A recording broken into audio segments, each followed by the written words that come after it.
Hello YouTube, it is your boy B3 back with another kicking action figure review. Today we have one from the previous season of Ultraman.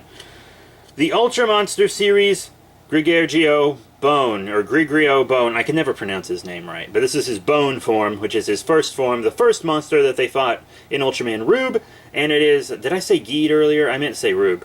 So he's from Ultraman Rube. The first monster they fought, and they actually fought him multiple times, in this form and then other forms as well.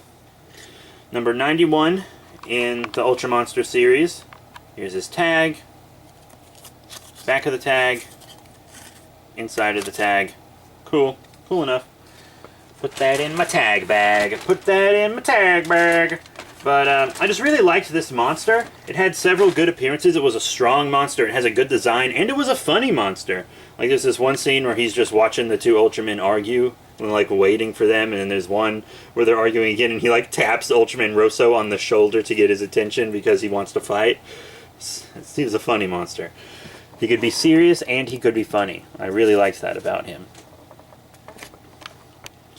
And I liked that about the whole Noir Black Schwartz villain anyways. But yeah, Grigio Bone, really cool monster. Let's take a look at this figure. You know, lots of people say these Spark dolls are lacking, and sometimes they are. But this one is actually one of the best Spark dolls I have, I would have to say. Especially paint-wise. He seems to have paint everywhere he needs paint. He's painted all the way down on the armor on his tail. It's like this red wash, and it looks really dark and nice. I like washes, because it kind of looks a bit more... It kind of makes it look like it's more biological, you know? Like it's been scratched and roughed up, like he's prehistoric, because he is very old. It's a very old monster. You know, he's got nice detail on the face. I like the orange eye. That really pops. It's a cool monster, you know? Pretty basic colors and stuff, you know, but very cool monster. Now, articulation-wise, arms, tail. That's it. Nothing terribly special. But we are going to do size comparisons. I'm going to compare him with another Spark doll first. Here he is with an Ultraman. Well, I guess these technically aren't Spark dolls because they don't have the gimmick, but they're all Spark doll sized. Here's an Ultraman Orb Thunder Breaster. A little short for the Ultraman. That's kind of sad. But if you want to see him with a monster, here's Cyber Gomera. And he looks perfect with the Spark doll monsters. So that's really rad. If you want to see him with a few more, here he is with a Mech Jean 9. Here he is with Dark Luigi. Let's show him with a different Ultraman. How about the villain that controlled him? Ultraman Orb Dark Noir Black Schwartz. What a name. This is the Ultra Action figure one, not a Spark doll. So this is about figure art size. This is the same size as an SH figure art Ultraman would be. So that's really two size comparisons for the price of one.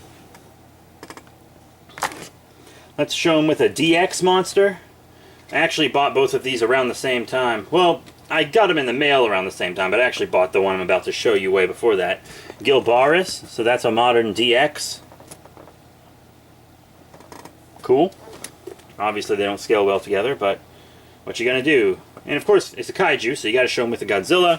Here's the NECA 2001 GMK Atomic Blast version. You know, maybe some Trin Masters Godzillas would probably go better with this guy. Bandai Creations Showa Gigan. Another 6-inch. And I want to show them with a Japanese figure. Memorial Box Repaint Gamera. Just to show off another franchise as well. And speaking of another franchise, how about one that I figure I just really love. Can't bring myself to put it on the shelf because I love it so much, so I've been showing it in lots of reviews and videos. The Mezco King Kong. Whew. That's probably the most out of scale of any of them. So yeah, you're going to need small figures to go with him. But all in all, what are my favorite, what are my final thoughts on Grigio Bone Ultra Monster Series 91 from Bandai Japan? I mean, I really like it. I like the monster. I think it's a great representation of the monster. It has as many points of articulation as I expected. It's exactly the size I expected. And I do have several figures that it scales well with. Some people might be hard-pressed to find some non-Ultra Monster series figures that scale well with it.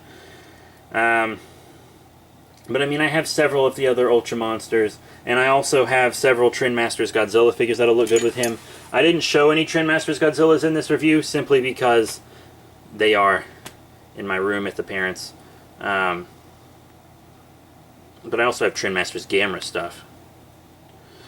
I could have showed with him too. I'm going to have to go there and grab some of those and bring them in here, just for that reason. But that's it. Thank you all very much for your support. Remember to rate, comment, and subscribe. Check out all the cool links in the description below, Facebook, Twitter, etc. I'll be reviewing that Gilbaris I showed you soon. I have a Lord Zed I still need to review, some Kamen Riders, some Pacific Rim, Universal Monsters. I still have a few things to review. So that's it. Thank you all once again, and I'll see y'all later.